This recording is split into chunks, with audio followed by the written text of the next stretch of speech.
ஆன்மீக அன்பர்களுக்கு அன்பான வணக்கம். தெய்வீகமான இறைப்பயணம் நிகழ்ச்சிக்கு உங்களை அன்போடு வரவேற்கிறேன். பூலோகத்து வைகுண்டம்னு ஸ்ரீரங்கத்தை நம்ம சொல்றது உண்டு.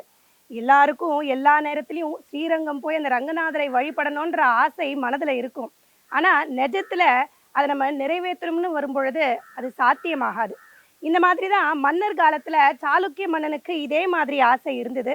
இதை நிறைவேற்றி கொள்ள தான் சென்னைக்கு அருகே வட ஸ்ரீரங்கம் என்று அழைக்கப்படும் பொன்னேரி வட்டத்தை சேர்ந்த தேவதானம் என்கின்ற இடத்துல ஸ்ரீரங்க நாயகி சமேத ஸ்ரீரங்கநாதர் ஆலயத்தை அமைச்சிருக்கார். ஸ்ரீரங்கத்தில் எப்படி பெருமாள் பள்ளி கொண்டு நமக்கு காட்சி அளிக்கிறாரோ அதே மாதிரி இந்த ஆலயத்திலையும் பெருமாள் பள்ளி கொண்டபடி பக்தர்களுக்கு காட்சி அளிக்கிறாங்க. இந்த ஆலய தரிசனத்தை இந்த இறைப்பயணம் நிகழ்ச்சியின் மூலமாக நம்ம கண்டு ரசிக்க போகிறோம். பயணத்தை தொடருவோம் வாங்க.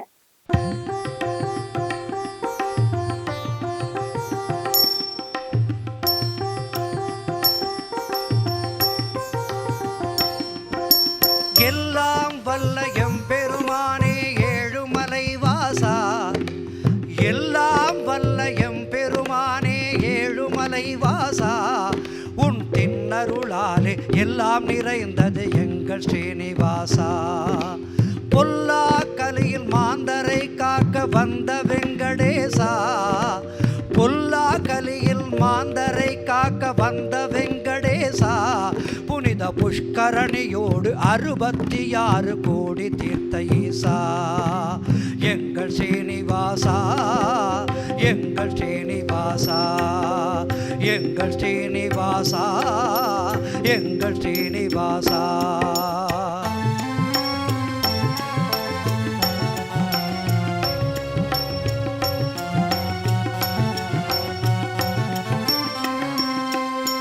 அண்டசராசரமும் மூர்த்திகளில் காக்கும் தெய்வம் நீயே, ஆஞ்சநேய ஸ்ரீ கருடன் தலைவா அனந்த பத்மநாபா.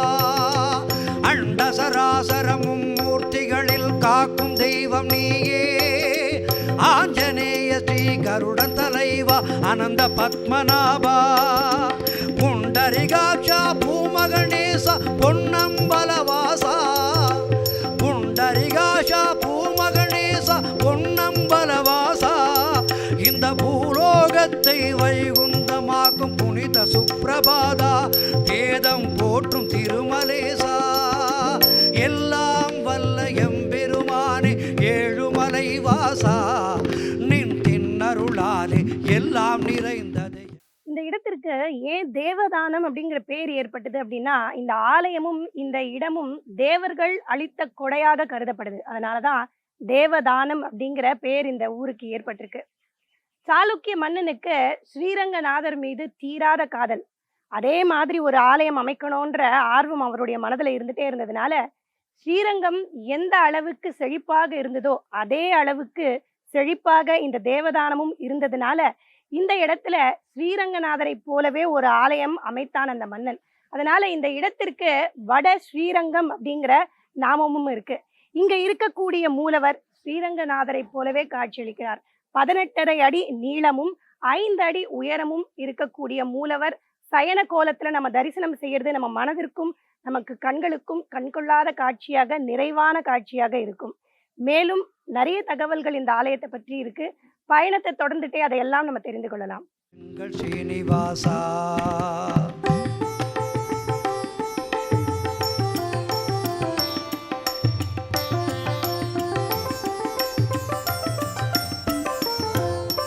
பொன்னும் மணியும் மலைமலையாக கொண்ட பணக்காரா, பொன்னும் மணியும் மலைமலையாக கொண்ட பணக்காரா, பண போடுவதற்கும் வரிசையில் நிற்கும் பக்த ஜனக்காரா. பொன்னும் மணியும் மலைமலையாக கொண்ட பணக்காரா, பண போடுவதற்கும் வரிசையில் நிற்கும் பக்த ஜனக்காரா. தண்டமிழ் திவ்ய பிரபந்த ஆழ்வார் பதன்மர் போற்றும் ராமா, ராமா. தண்டமிழ் திவ்ய பிரபந்த ஆழ்வார் பதன்மர் போற்றும் ராமா, எங்கள் தாரக மன்றம் உன் திருநாமம் தர்ம விஸ்வரம். கருடாழ்வார் இவர்களெல்லாம் சேவித்த பிறகு நம்ம அப்படியே வலம் வரும் பொழுது ஆலயத்தின் அடுத்த சன்னதியாக ரங்கநாயகியின் சன்னதிக்குள்ள இருக்கும். மகாலட்சுமியேச்ச வித்மஹே விஷ்ணு பத்னியேச்ச தீமஹி தன்னோ லக்ஷ்மி பிரச்சோதயாத். எப்படி வைகுண்டத்துல மகாவிஷ்ணுக்கு லக்ஷ்மி பத்னியாக அமர்ந்திருக்காளோ, அப்படி பூலோக வைகுண்டம்னு சொல்லக்கூடிய ஸ்ரீரங்கநாதருக்கு மனைவியாக பத்தினியாக இந்த ரங்கநாயகி வீட்டிருக்கா. இவள் மொத்தமுமே லக்ஷ்மியின் அம்சமாக இருக்கா. இந்த ரங்கநாயகியை நம்ம தினந்தோறும் மனதில் வைத்து வழிபடும் பொழுது வாழ்க்கையில செல்வ வளம் அதிகரிக்கிறத நம்மளால கண்கூடாக பார்க்க முடியும். அவளுடைய தரிசனத்தை இப்ப நாம கண்குளிர கண்டு ரசிக்கலாம். தண்டமிழ் திவ்ய பிரபந்த ஆழ்வார் பதுமர் போற்றும் ராமா, எங்கள் தாரக மந்திரம் உன் திருநாமம் தர்ம விஸ்வரூபா பத்மாவதி தாயார் மணவாளா. எல்லாம் வல்ல எம்பெருமானே ஏழுமலை வாசா, நின் தின்னருளாலே எல்லாம் நிறைந்தது எங்கள் ஸ்ரீனிவாசா. பொல்லா கலியில் மாந்தரை காக்க வந்த வெங்கடேசா, பொல்லா கலியில் மாந்தரை காக்க வந்த வெங்கடேசா. புனித புஷ்கரணியோடு 66 கோடி தீர்த்த ஈசா, எங்கள் ஸ்ரீனிவாசா, எங்கள் ஸ்ரீனிவாசா, எங்கள் ஸ்ரீனிவாசா, எங்கள் ஸ்ரீனிவாசா, எங்கள் ஸ்ரீனிவாசா, எங்கள் ஸ்ரீனிவாசா.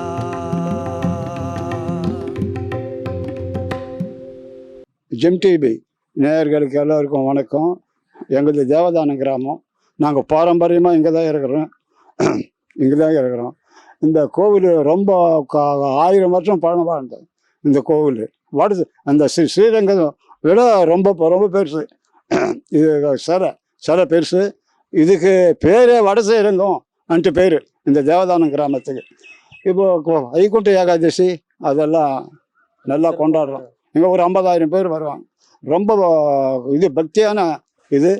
வெள்ளிக்கிழமை, சனிக்கிழமை, ஞாயிற்றுக்கிழமை எல்லாம் இங்கே வராங்க. ஒரு 10,000 பேர் வருவாங்க. ஜெம் டிவி நேயர்களுக்கு வணக்கம். என்னுடைய பேர் கோபிகிருஷ்ணன். தேவதானங்கிலத்தில் நான் பூர்வீகமாக வசித்து கொண்டு வருகிறோம். எங்கள் ஊரில் ரங்கநாதர் கோவில்னு ஒரு பெரிய கோவில் இருக்குது. 850 வருஷத்துக்கு 1000 வருஷத்துக்கு முன்னாடி கோவில் அது. அங்கே இப்போ கூட்டம் ஜாஸ்தி வர்றாங்க. ஜனவரி 1 நல்லா நடக்குது. வைகுண்ட ஏகாதேசம் ரொம்ப சிறப்பாக நடக்குது. பௌர்ணமிக்கும் நல்லா நடக்குது. சனி ஞாயிறு ரொம்ப கூட்டம் வர்றாங்க. 10,000 பேருக்கு மேலே வர்றாங்க. ரொம்ப சிறப்பாக நடைபெறுகிறது. ஸ்ரீரங்கத்துடைய ரொம்ப பெரிய சிலை இது. ரொம்ப விசேஷமாக இருக்குது.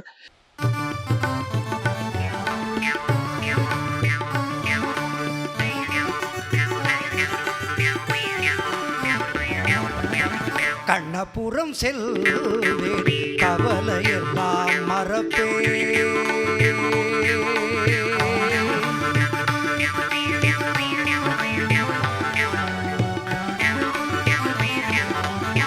கண்ணபுரம் செல்வேன் கவலையெல்லாம் மறப்பேன். கண்ணனின் சன்னதியில் எந்நேரமும் இருப்பேன். கண்ணபுரம் செல்வேன் கவலையெல்லாம் மறப்பேன்.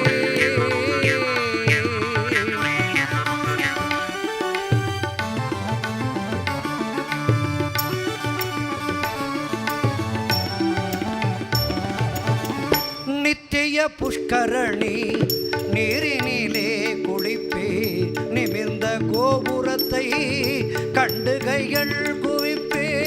நித்திய புஷ்கரணி நீரினிலே குளிப்பே, நிமிர்ந்த கோபுரத்தை கண்டு கைகள் குவிப்பேன்.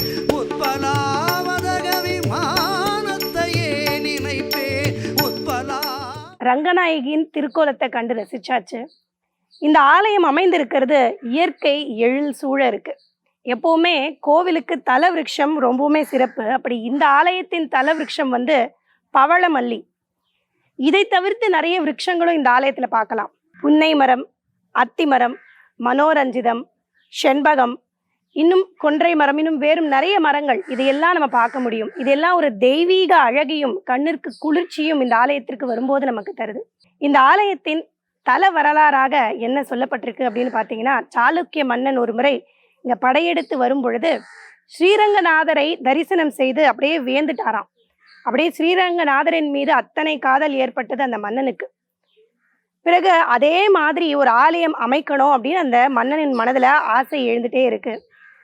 ஒரு ஏரிக்கரையோரம் நடந்து கொண்டு வரும் பொழுது இந்த ஸ்ரீரங்கம் எவ்வளவு செழிப்பாக இருந்ததோ அதே அளவுக்கு செழிப்பாக இந்த இடத்தை அவன் கண்டிருக்கார். இங்க ஒரு விவசாயி நெல்லை அளந்துட்டு இருக்காரு. அவரிடத்துல வினவலாம் அப்படின்னு போகும்பொழுது பெருமாள் அவருக்கு சயன கோலத்துல காட்சியளிச்சிருக்காரு. அதனால இந்த இடத்தை, அதாவது இந்த தேவதானத்தை தேர்ந்தெடுத்து இந்த இடத்திலேயே அந்த ஸ்ரீரங்கநாதரை போல் ஒரு ஆலயம் நிர்மால்யம் பண்ணணும் அப்படின்னு அப்படி உருவாக்கப்பட்டதுதான் இந்த திரு ஆலயமாக இருக்கு. இன்னும் நிறைய சிறப்பு அம்சங்கள் இருக்கு. பயணத்தை தொடர்ந்துட்டே அதை பற்றியெல்லாம் தெரிந்து கொள்ளலாம். விமானத்தையே நினைப்பேன், உள்ளத்தில் அள்ளி வைத்தே உவகையிலே திளைப்பேன், உள்ளத்தில் அள்ளி வைத்தே உவகையிலே திளைப்பேன், கண்ணபுரம் செல்வேன், கவலையெல்லாம் மறப்பேன்.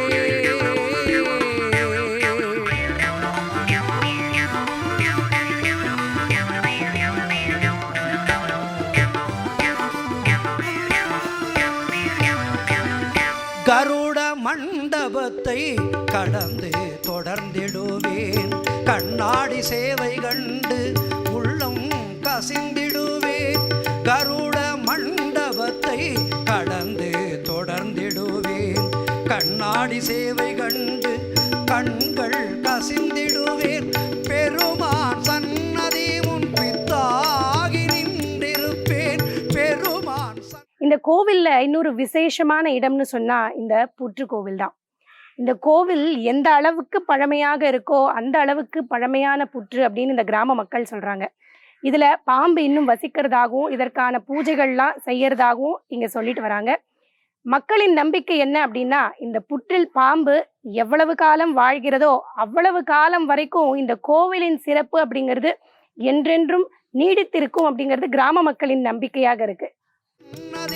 பித்தாகி நின்றிருப்பேன், பிறவி பிணி அறுத்தே உலகை வென்றிடுவேன், பிறவி பிணி அறுத்தே உலகை வென்றிடுவேன், கண்ணபுரம் செல்வேன், கவலையெல்லாம் மறப்பேன்.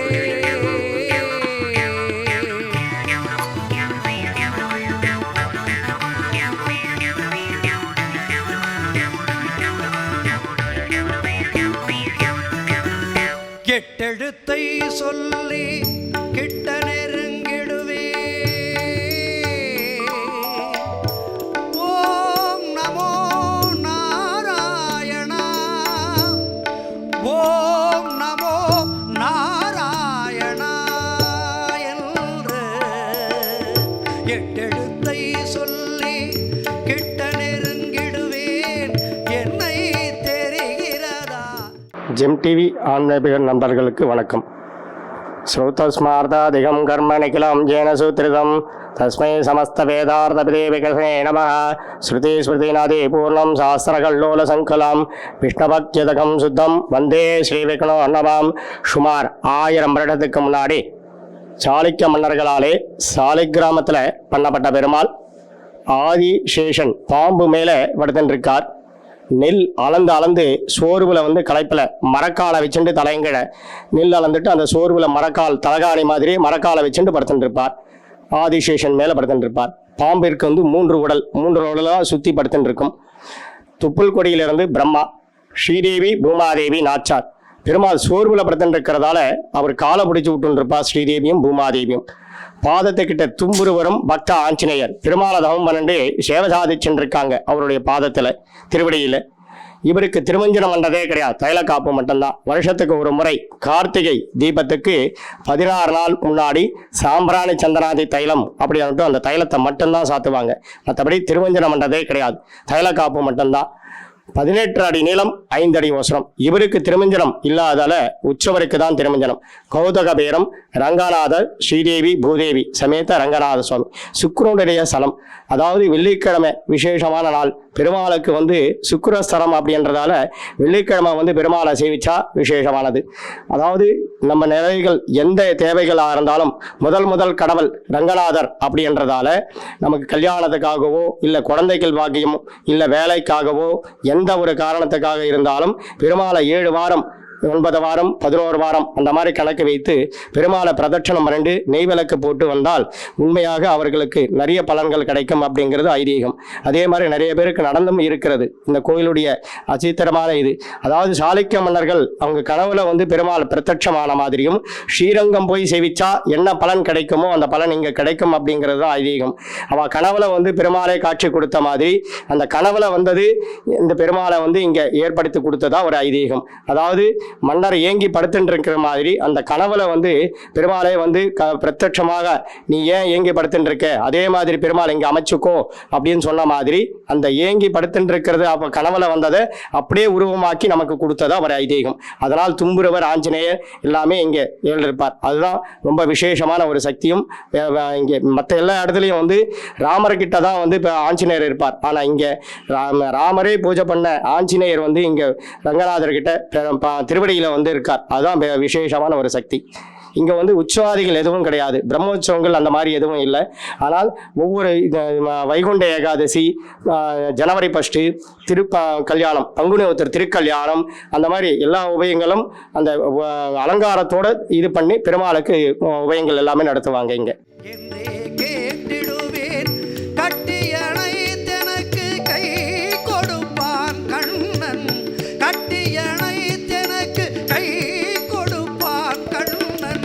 கற்பூரம் மணக்கின்ற கால் பிடித்தே உய்வேன், கண்ணபுரம் செல்வேன், கவலையெல்லாம் மறப்பேன், கண்ணனின் சன்னதியில் என் நேரமும் இருப்பேன், கண்ணபுரம் செல்வேன், கவலையெல்லாம் மறப்பேன். நமோ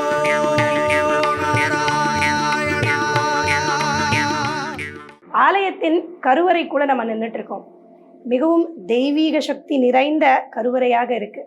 இங்க பெருமாள் சயன கோலத்துல, அதாவது படுத்து கொண்டு இருக்கக்கூடிய கோலத்துல நம்மளால தரிசனம் செய்ய முடியும். 10 விதமான சயன கோலங்கள் பெருமாளுக்கு இருக்கு. அதுல இந்த ஆலயத்துல சேஷ சயன கோலத்துல நம்ம தரிசனம் செய்யறோம் பெருமாளை. உலகுக்கே படியளக்கக்கூடியவர் பகவான். நெல்லை அளக்கக்கூடிய மரக்காலை தலையணையாக வைத்து இங்கே படுத்து கொண்டிருக்கிறார். அதுதான் இந்த ஆலயத்துல சிறப்பாக இருக்கு. ஸ்ரீரங்கத்தில் இருக்கக்கூடிய திருமேனியை விட பெரிய திருமேனியாக இங்க காட்சி அளிக்கிறார் பகவான். இந்த மூலவரை நேரில் தரிசனம் செய்து அவருடைய அருளை பரிபூர்ணமாக பெறணும்னு பிரார்த்தனை செய்கிறோம். கொடுப்பான் கண்ணன் கட்டியணைத்தெனக்கு கை கொடுப்பான் கண்ணன், கற்பூரம் மணக்கின்ற கால் பிடித்தே உய்வேன், கண்ணபுரம் செல்வேன், கவலையெல்லாம் மறப்பேன், கண்ணனின் சன்னதியில் என் நேரமும் இருப்பேன், கண்ணபுரம் செல்வேன், கவலையெல்லாம் மறப்பேன். நமோ நாராயணா, நமோ நாராயணா, நமோ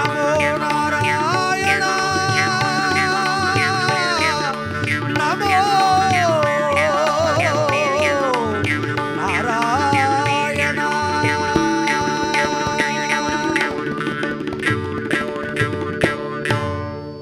இந்த ஆலயத்தின் பக்த ஆஞ்சநேயர் சன்னதியில தான் இப்போ நம்ம அமர்ந்துட்டு இருக்கோம். எல்லாருக்கும் இந்த பள்ளிக்கொண்ட பெருமாளை பார்த்தோன்னே வேடிக்கையான ஒரு கேள்வி மனசுல வரும். பகவான் உலகத்தையே காக்கக்கூடியவர், அவர் போய் உறங்கி கொண்டிருக்காரே அப்படிங்கிற ஒரு வேடிக்கையான கேள்வி. ஆனா மனிதர்களின் உறக்கத்திற்கும் தெய்வத்தின் உறக்கத்திற்கும் நிறைய வேறுபாடுகள் இருக்கு. தெய்வத்தின் உறக்கம், அதாவது பள்ளிக்கொண்ட பெருமாள், அதனுடைய அந்த உறக்கத்திற்கு பேர் அரித்துயில் அப்படின்னு ஒரு பேர். இன்னொரு நாமமாக யோக நித்திரை அப்படின்னு சொல்லுவோம். இது ஒரு தியான நிலை. இந்த யோக மார்க்கத்தில் இருக்கக்கூடியவர்களுக்கு தெரியும் யோக நித்திரைனா என்ன அப்படின்னு. தியான நிலை.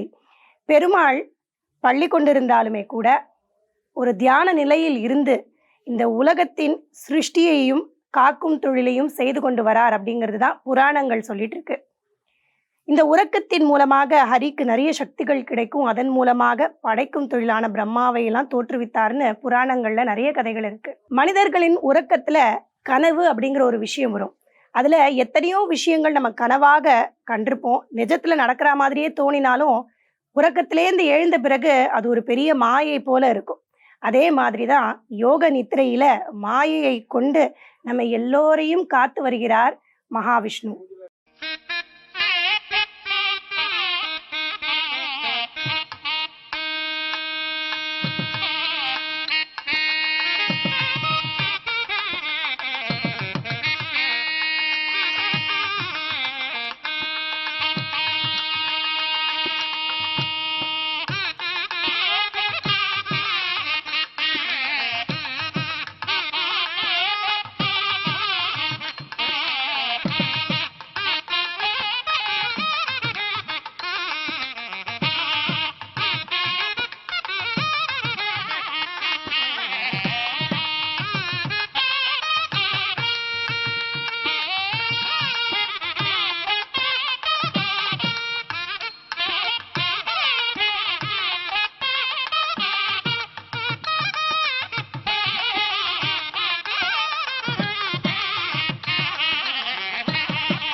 இயற்கை எழில் சூழ அழகாக அமைந்திருக்கும் பொன்னேரி வட்டம் தேவதானம் என்கின்ற கிராமத்தில் அமைந்திருக்கும் ஸ்ரீ ரங்கநாயகி சமேத ஸ்ரீரங்கநாதர் ஆலய தரிசனத்தை இன்றைய இறைப்பயணம் நிகழ்ச்சியில நீங்க கண்டு ரசிச்சிருப்பீங்க. இறைப்பயணத்தின் இறுதிக்கு வந்தாச்சு. அருமையான ஒரு ஆன்மீக தகவல் உங்களுக்காக வைத்திருக்கேன். வீட்டுல பூஜைகள் பண்றோம். பூஜை அறையில சில விஷயங்கள் கடைபிடிக்கும் பொழுது நன்மைகள் அதிகம் கிடைக்கும். நிறைய பேர் ஈர ஆடைகளோடைய பூஜைகள் செய்யறாங்க, மந்திரங்கள் சொல்றாங்க. அதை முற்றிலுமாக நம்ம தவிர்க்கணும். விபூதி அணியும் வழக்கம் இருக்கு அப்படின்னா விபூதியை நீரில் குழைத்து அணிவது அப்படிங்கிறத முற்றிலுமாக நம்ம தவிர்க்கணும். அடுத்து பூஜைக்காக நீங்க பாத்திரங்கள் உபயோகம் செய்றீங்க அப்படின்னா அது மண்ணினால், பஞ்சலோகத்தினாலோ, வெள்ளியினாலோ, பித்தளையினாலோ ஆன பாத்திரங்களாக இருந்தா மிகவும் சிறப்பு.